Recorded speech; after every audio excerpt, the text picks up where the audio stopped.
ஏமாற்றம் அடைந்தது ஏன்? இப்லீஸ் அன்று தலையில் நன்றாக அடித்து கொண்டான். என்ன செய்வதென்றே அவனுக்கு தெரியவில்லை. வெற்றியே பெற்று வந்த அவனுக்கு இப்போது ஒரு பெரும் சோதனை. நாச வேலைக்காக அவன் நாலாபுறமும் ஏமாற்றத்தை பார்த்தபோது இப்லீஸ் என்னும் ஷைத்தானுக்கே கொஞ்சம் அதிர்ச்சி ஏற்பட்டுவிட்டது.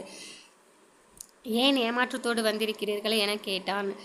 நபித்தோழர்கள் என்று ஒரு சாரார் இருக்கிறார்கள். அவர்கள் பொல்லாதவர்கள். இவர்களைப் போல் நாங்கள் எங்கும் கண்டதில்லை. இவர்களிடம் எதையும் திணிக்கவும் முடியவில்லை. எங்களை பெரிதும் சிரமப்படுத்திவிட்டார்கள். அவர்களிடம் நம் வேலைகள் பலிக்கவில்லை என்று குட்டி சைத்தான்கள் சொன்னிச்சுங்க. தலைவன் இப்லீஸ் தலையை நன்றாக சொர்ந்து கொண்டு சிந்திச்சான். சரி சரி, இதற்காகவா இப்படி கவலைப்படுகிறீர்கள்? அவர்கள் அப்படித்தான் இருப்பார்கள். ஏன்னா அவர்கள் நபியோட நெருங்கி வாழ்கிறாங்க. அல்லாஹின் வரும் இறை அறிவிப்பு வகியை அனுபவ ரீதியாக அவங்க அறிவிக்கிறாங்க. இப்போது நிலைமை இப்படி தான் இருக்கும். ஆனால் இவர்களுக்கு பின்னால் ஒரு சாரார் தோன்றுவார்கள், தாபியின்கள் எனப்படும். இவர்களிலிருந்து நீங்கள் சாதித்து கொள்ளலாம் அப்படின்னு சொல்கிறான். இன்னுமா ஏமாற்றம்? வாழத் தெரியாத மனித பிண்டங்கள் சொல்லிட்டு பற்களை நரன்னு கடிக்கிறான் இப்லீஸு. ஏமாற்றம்தான் உண்மை, நம்புங்கள் அப்படின்னு குட்டி சைத்தான்களும் சொல்ல. தினமும் ஒரு பாவத்தை விடாமல் இவங்க செய்கிறாங்க. ஆனால் நமக்கு மகிழ்ச்சிக்குரிய விஷயந்தான். ஆனால் மாலையில் இறைவன்கிட்ட பாவ மன்னிப்பு கேட்குறாங்க.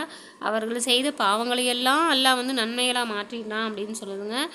இப்லீஸ் அசத்திரமாக சிரித்து, ஓஹோ, இவர்கள் இப்படித்தான் தப்பித்து கொள்கிறார்களா?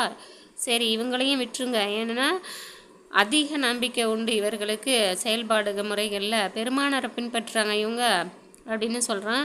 ஏன்னா இவர்களை எடுத்து மற்றொருத்தவங்க தோன்றுவாங்க. அவர்களை நம்ம பகடை காய்களாக உருட்டி விளையாடலாம் அப்படின்னு சொல்கிறான். நீங்கள் ஆட்டியபடி அவர்கள் ஆடுவார்கள். அவங்க பாவ மன்னிப்பு கேட்டாலும் இறைவன் ஏற்றுக்கொள்ள மாட்டான். இஸ்லாத்தில் வரலாற்றில் தபவு தாபியின் எனப்படும் தலைமுறையினர் தோன்றுவாங்க. இஸ்லாத்தில் பெரிய பல்லாயிரம் புதுமைகள் நாடெங்கிலும் மலிந்திருக்கும். இத்தகைய நேரத்தை எதிர்பார்த்திருந்த இப்லீஸ் சைனியன் துரிதப்படுத்தினா. பசியில் காய்ந்து கிடப்பவர்களுக்கு கோதுமை ரொட்டி கிடைச்சா எப்படி இருக்குமா? அல்லாஹ் பாதுகாத்தவர்களை தவிர இந்த சாராரில் உள்ளத்தில் ஆசைகள் பொங்கின. மனதில் தோன்றிய புதுமைகளுக்கெல்லாம் இஸ்லாத்தின் போர்வையை போர்த்திட்டாங்க.